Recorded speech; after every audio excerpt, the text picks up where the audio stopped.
This chapter, chapter 2, is about self-awareness. It's about understanding yourself. Now, many people do not reach their potential simply because they do not understand their strengths.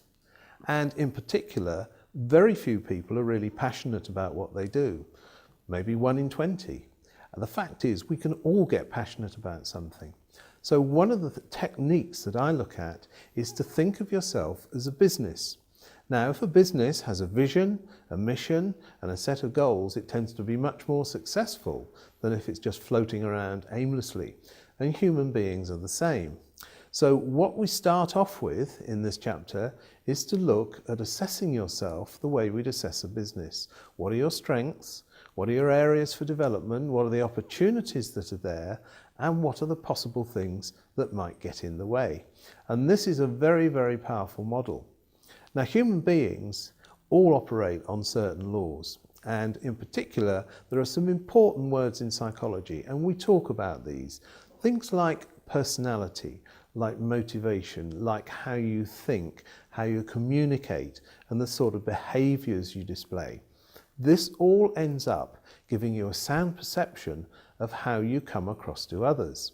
And this is a world where we have to work with other people. So knowing yourself and knowing how you come across is very, very key.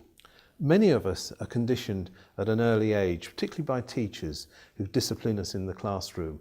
And we tend to grow up with ideas that perhaps we're not as good as we would like to be. We perhaps get punished for being creative.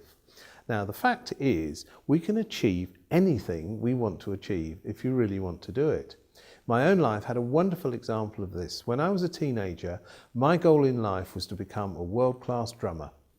And I thought about nothing else. I had trouble doing my schoolwork, but I imagined myself playing at the Albert Hall, I imagined myself on television, and I did it. I spent many hours a day practicing my drums, much to the annoyance of my neighbours. But the combination of the dream, the passion, and the competence and the practice got me to where I wanted to go. I ended up bringing my dream into reality. And that was fabulous. I worked with some world-class stars. Now, the important point was, I was no better than thousands of other drummers in the country or in the world. But I had a dream, and I had that dream very much embedded in my unconscious. And so we will talk a lot about vision, about goals, and fueling your passion, because that's really the key to having success in life.